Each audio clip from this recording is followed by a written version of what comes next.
Well, welcome back, guys, to another episode of the Wraparound. This week it's one day late, even though last week I said it wasn't going to be late anymore, but this is not as late as it was last week. But regardless, here we are. We're going to talk about new things finally. No more Stanley Cup.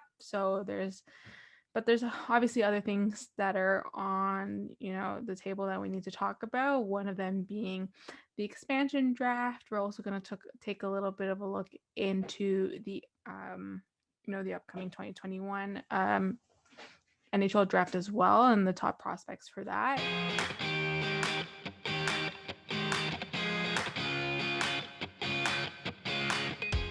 The Wraparound with Grace, Alessia, and Maryuri. But like I said, we're going to start off with the expansion draft and the Seattle Kraken. And so recently the league released all of the teams' protected lists. And obviously we're not going to go through all of them because that would be absolutely ridiculous. But we're going to talk about the biggest surprises on the protected list, who maybe you thought should have been protected and who wasn't, or, who's not protected and who should have been. I don't know if I just said the same thing, but either way, you guys understand what I'm trying to say. And so, yeah, give me your thoughts on that, guys. So this one was a bit of a surprise for me, but I know many in the hockey community found this as a huge surprise. So one situation regarding the Montreal Canadiens was Jake Allen. Jake Allen was, one of the players that I think a lot of people saw Seattle taking from Montreal.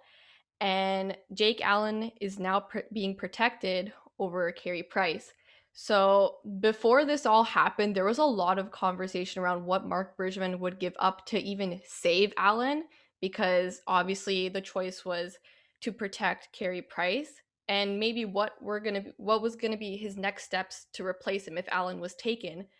But now Jake Allen is safe. Carey Price has been left unprotected. And this all comes because Price waived his no movement clause specifically for the expansion draft. So in this situation, what I'm thinking is that Marc Bergevin would only do this if there was a small chance Price gets taken. But I know a lot of you may be thinking, well, if Price is available, why wouldn't a new team take him without having to give up huge amount of assets or to perform a trade and all of that stuff? But there are some key things that Seattle needs to look at. So one thing is Carey Price has a $10.5 million cap hit. He's almost 34 years old. We've seen his quality of play in the regular season slowly decrease. And in September, he's owed an $11 million signing bonus. So if Seattle decides to pick him up, they're going to be paying that $11 million signing bonus right off the bat. Then Price waived his no movement clause only for the purpose of the draft. So essentially what this means is Seattle can't claim him, then trade him. All the trades must be approved by Carey Price. So in the future, let's just say they claim him. If they want to trade him, it might be difficult with that. So with the situation in terms of his no movement clause. And lastly, according to Pierre LeBrun, Price will be meeting with a doctor this week regarding a knee issue, which may require surgery, and a hip injury as well. So when you're thinking about this, even though all of these things would make you think Seattle won't pick him, according to a lot of reports, the team is still very much considering it. So we'll have to see tomorrow what happens, but let's just say I'm stressing out right now. I love this Carey Price situation. I don't. Mostly because I think it's hilarious. But also, the Seattle Kraken would be absolutely insane to take on a Carey Price size contract when they probably won't have a team like the Vegas Golden Knights had in their first year. Like, this team is going to be a lot more mix and match than that team ever was. To protect Jake Allen, obviously, if Jake Allen was available, that's who they would have taken.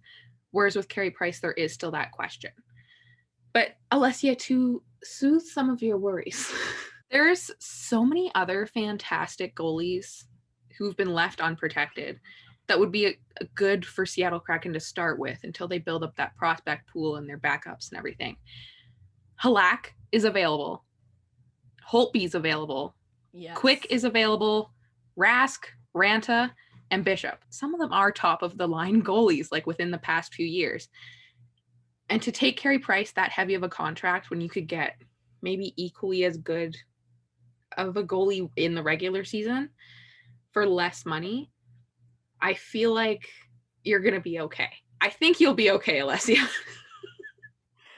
Exactly. Like there's so many like the things I mentioned, those things I think would steer maybe Seattle to picking another goalie. And like you mentioned, there's so many good goalies out there right now. It's incredible.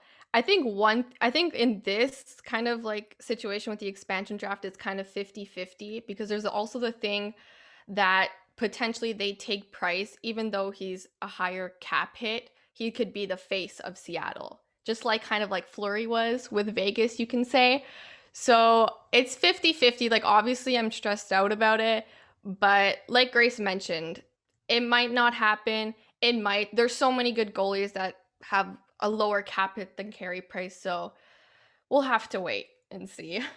This joke is specifically aimed at Maryuri, but instead of taking Carey Price to be the face of their contract, they could take Josh Leivo because the Calgary Flames left him unprotected. When was the last time Levo even played? Poor guy. But I mean, who wouldn't want? I mean, Carey Price having a sign-in bonus of $11 million. I really hope I can have a job one day that gives me that kind of money as a signing bonus. That's absolutely ridiculous. Can you imagine being like, oh yeah, his wife's name's Angela. Can you be like, oh yeah, Angela, don't worry, buy the expensive granola bars. We got $11 million coming in 3 months. Like that's insane. What kind of a life is that? That's a lot of money. Speaking of Angela Price, when this news actually came out, she put on her Instagram story, I don't know if you guys saw, she told everybody not to worry because a lot of things will make sense in the next coming days. So we'll have to keep a lookout for that. I don't know. I don't know how I feel about that just because I mean Angela Price is pretty vocal when it comes to like Yes. hockey and and her husband, and so I feel like that has like a million different meanings, and like to not take that really that seriously. I feel like it's a weird thing because I feel like hockey partners are either like super vocal or super like on social media like with their partners, or you can't find them. I guess you could say it's a lot of emotion, and I guess a lot of athletes don't show too much emotion when it comes to, contracts and, money talks and blah, blah, blah, blah, blah. It's just pure business. So it's always weird to kind of, I guess, see some emotion in these situations. But either way, interesting stuff. I know Alessia's stressed, but as Angela Price said herself, everything will make sense, Alessia. So do not worry.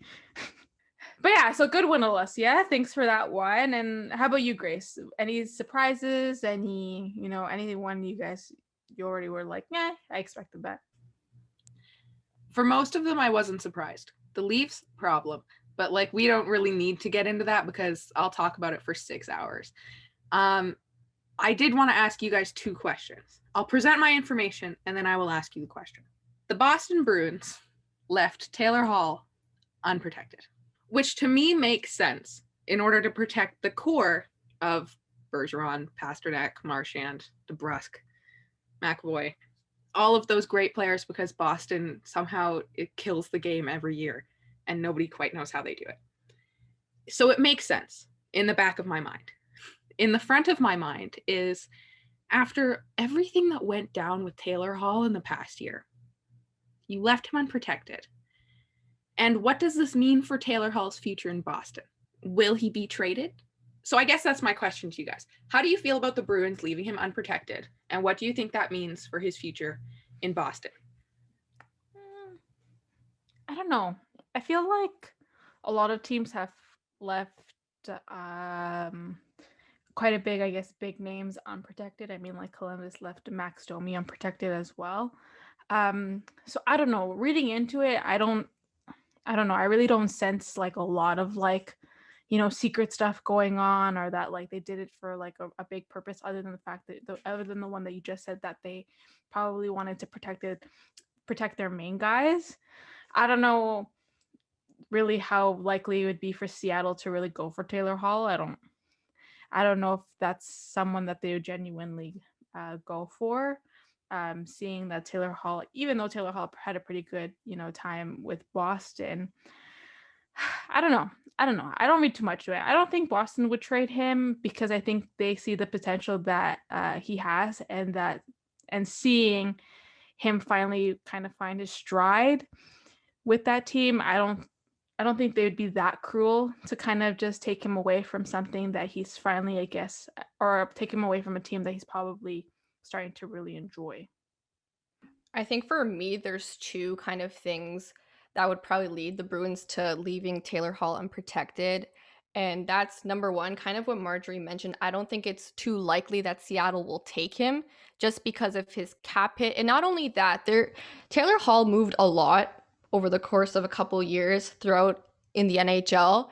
So who knows if, let's just say, Seattle takes him, will he have the same kind of chemistry with those players? Maybe not, because it took him this long to finally find a home in Boston.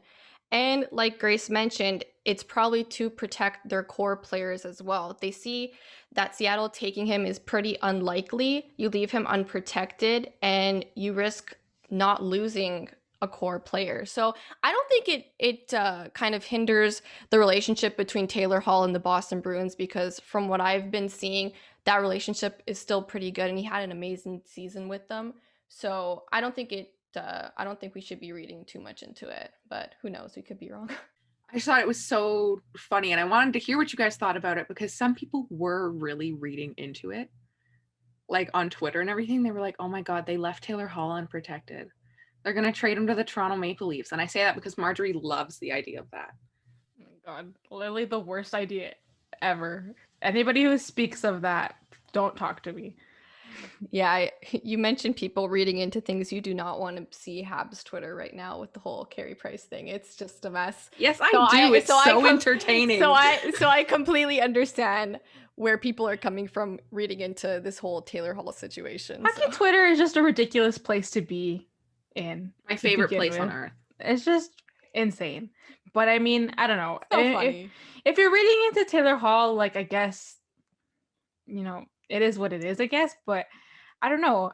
I don't think Boston would be that cruel to just trade him or give him away. I think that'd be a really sad thing to do, especially since they have the money to keep him. Like, why wouldn't you keep him if you have the means to do so?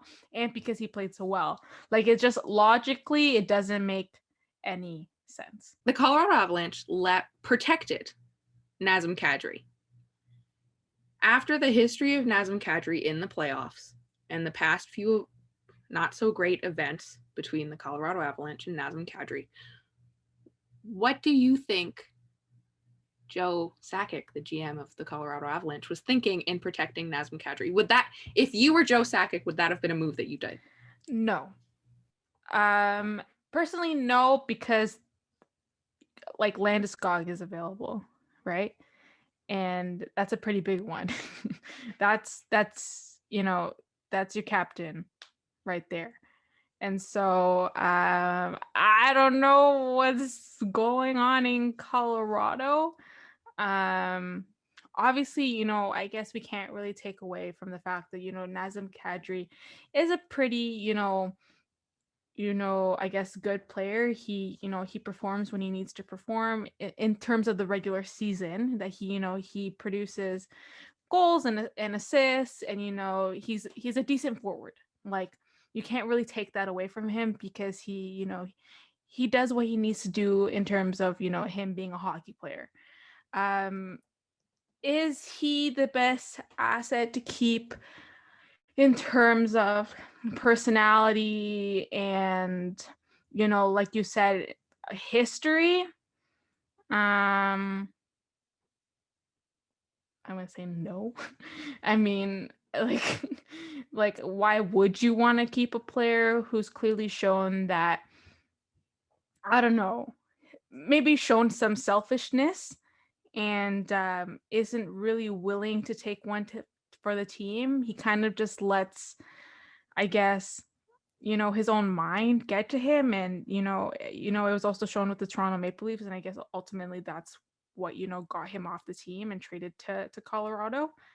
So I don't know what they're really thinking about keeping Nazem Kadri. I mean, I really don't know what Colorado's situation is like in terms of, cap and, in terms of, what other assets they have that maybe, they would rather keep or would rather give away and keep Kadri for. I honestly don't know.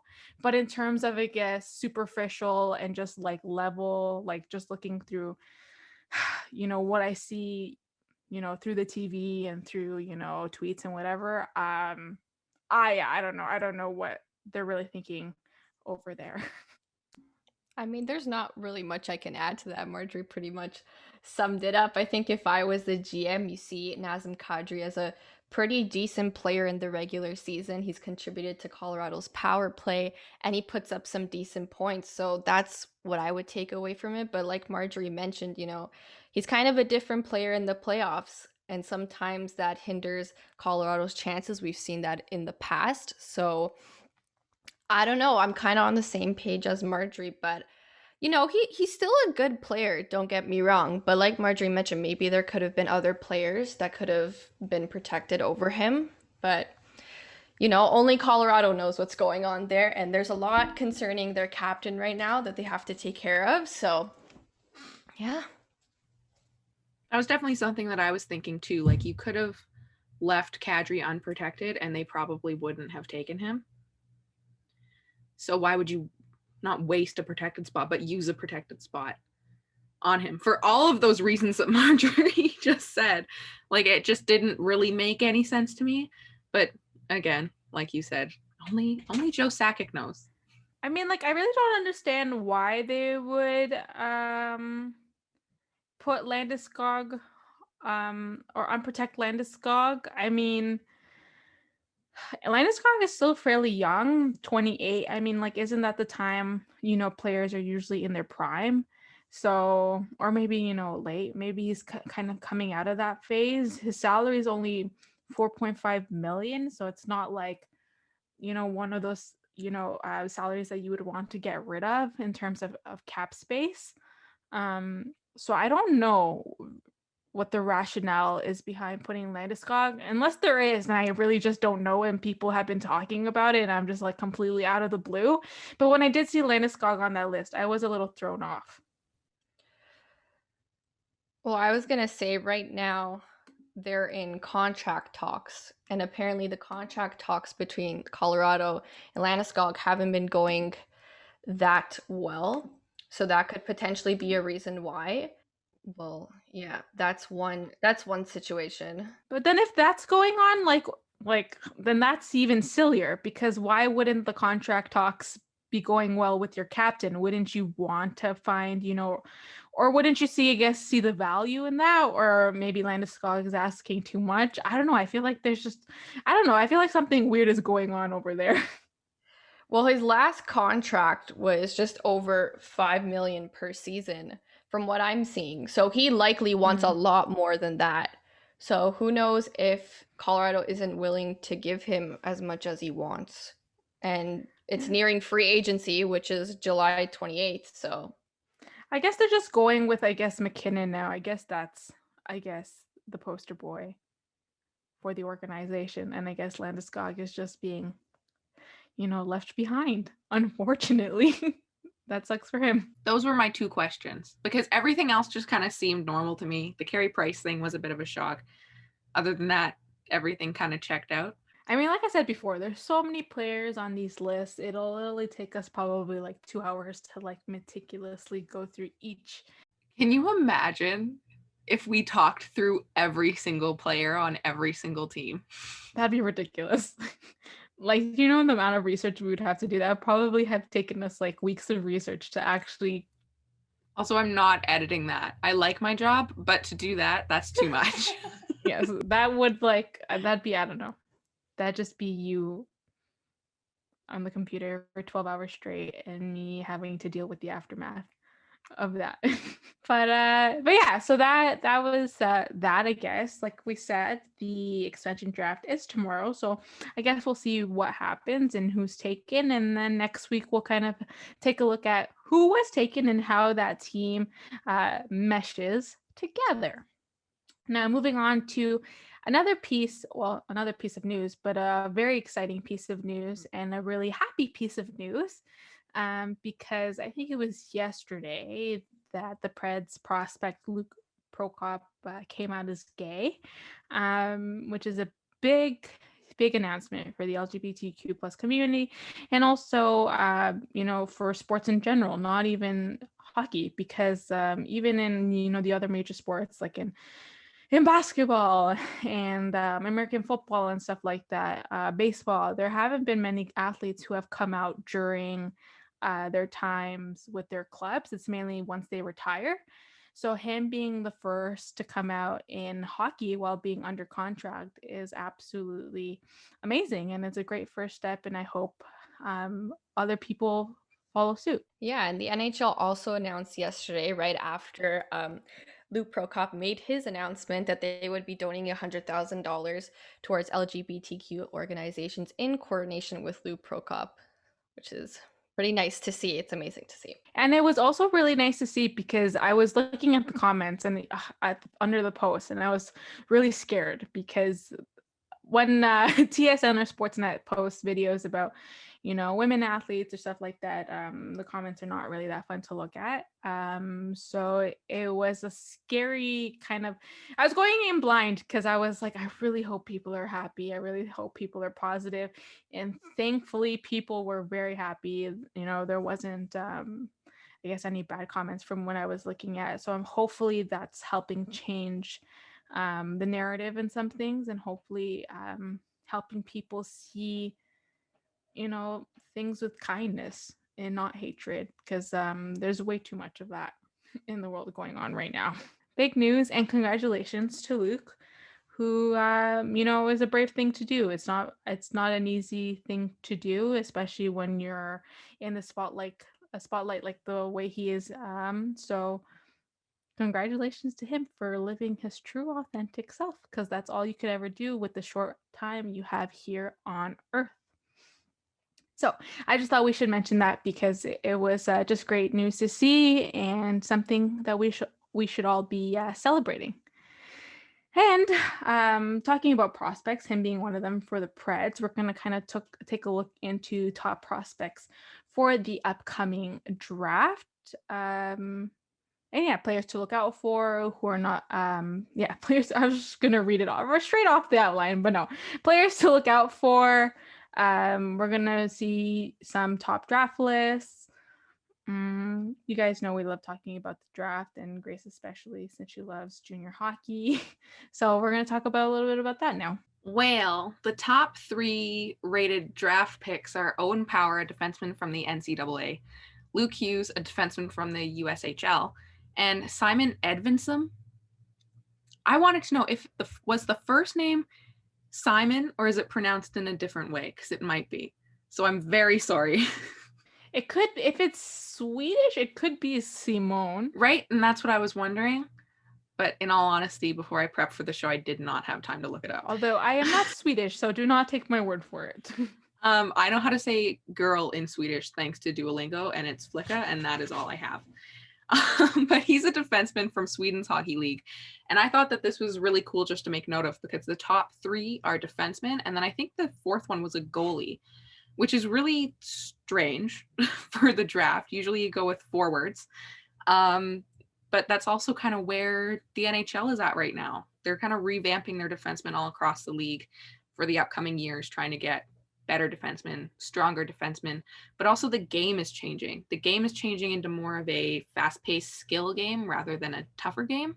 So a lot of these defensemen are also going to be smaller guys who are really skilled and know how to move the puck around. So I just wanted to make note of that before we started to get into this. 2 prospects that I'll have my eye on, one of them being Matthew Beniers. He was a part of Team USA at the 2021 World Juniors and won the championship. He was also the youngest player on the roster. and he had 1 goal and 2 assists. So that's a player I will be keeping my eyes out on. And Grace mentioned a goalie, and that's who I'm going to be talking about is Jesper Wallstedt. He's one of the best goalies going into this draft that I've seen. He's played in the Swedish Hockey League and played pretty good there with men. He also represented Sweden at the World Juniors and posted a save percentage of .923. And, you know, we look at the draft and a lot of teams go for the defensemen, they go for the forwards. Some teams are kind of hesitant to take a goalie with their first round pick. But in this draft, considering how talented this goalie is, I think I see a lot of teams considering taking him with their first round pick for sure.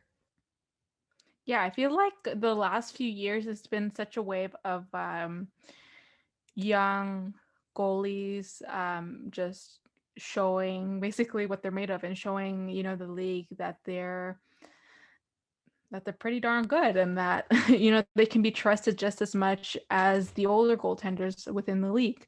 And I don't know, it's exciting stuff because it's exciting to see, you know, I guess teams step out of the norm or, you know, lists step out of the norm and not have forwards, you know, be the predominant, you know, prospects of that draft year.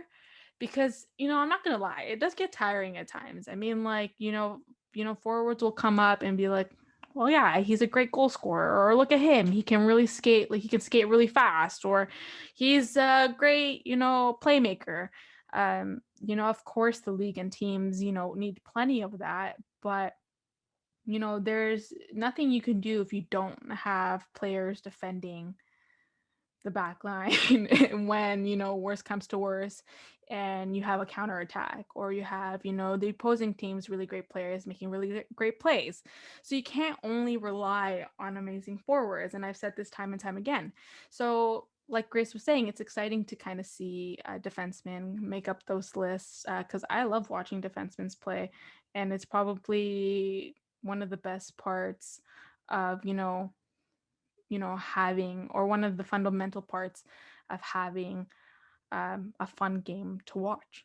Ranked number 11 by Central Scouting out of the North American skaters, Carson Lambo, another defenseman.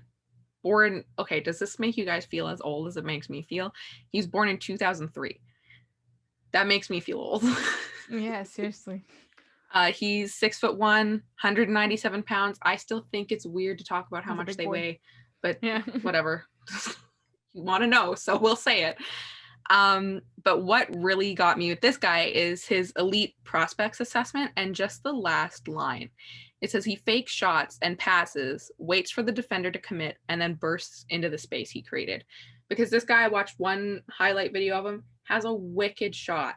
And he is so incredibly skilled at getting defensemen to do what he wants them to do that I think at number 11, it might have been a little low for him even. So I am excited to see where Carson Lambo goes in the draft. Interesting stuff. This is why I like having two ladies who know their stuff about junior hockey and young prospects, because God knows I don't know that much. So thank you guys for contributing to that conversation, because it's always exciting to talk about young new players and what they have to contribute or what they can't contribute to this, to these teams and to this improving game, which only gets better year by year. And now, to end things off, we're going to end things off with my final question. And my final question has to do with the expansion draft tomorrow. So my question for you guys is, who will be the biggest steal in the expansion draft? So basically, which player will be the one to grab, a player who would be a big asset for a team to lose, but a great win for the Kraken? So Grace, you go first. Oh, no, not me. You always go first, so you should know this. I know things. I don't know if he's the biggest player for the Seattle Kraken to win, but I think that he would be a significant one for them to pick up. And I think it's Matt Duchene. Because when you're building a team through scratch, you want a player that's going to be able to just kind of be neutral with all the other guys. And I feel like Matt Duchene is one of those players. You don't really want to pick any like big personalities just in case things don't mesh well.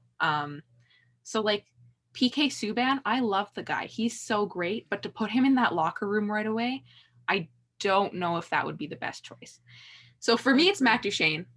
He only played 34 games last season in the regular season, had 13 points. And then in the playoffs, he played 6 games. I can't read my own numbers. And had 3 points. I'm like, why did I write this in my document so funny?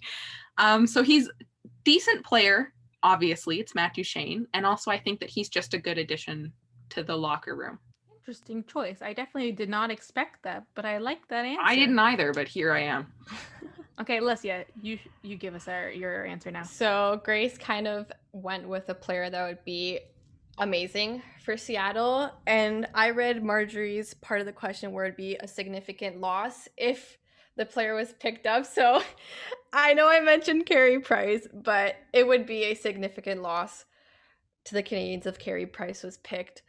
And not because like it would be just Carey Price leaving in this situation, because now there's the Shea Weber news. He's out for a minimum of a season, even more potentially. Philip Deneau is on his way out because it seems as if the Canadiens and him have parted ways. Tatar also likely gone. So if Carey Price leaves, I feel like the Canadiens are a really different situation than they were last season.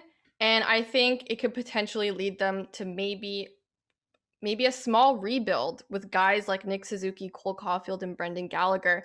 And Grace kind of mentioned it. I was thinking about PK Subban, and it all depends if Seattle wants to go that route, if they want a big personality.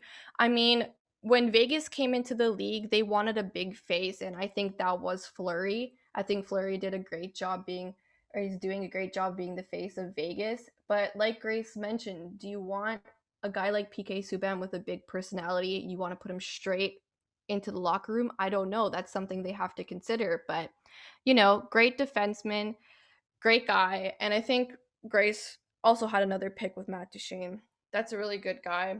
Great personality, great player. I mean, in terms of Fleury has a good balance where he has a really funny personality and he loves being in the media.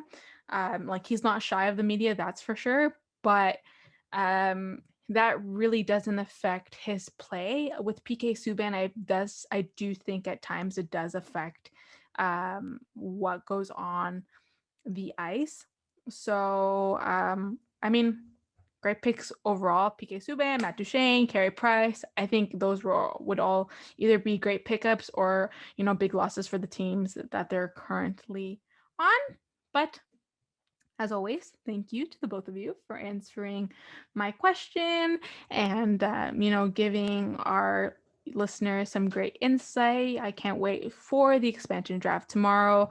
Everybody let us know your thoughts. You think will be a definitely yes for the team to take, a definite no. But I promise you the next week we will be talking about all things Seattle Kraken and what's going to be going on for them in this upcoming NHL season. So I hope you guys enjoyed, and we'll talk to you next week. Bye-bye.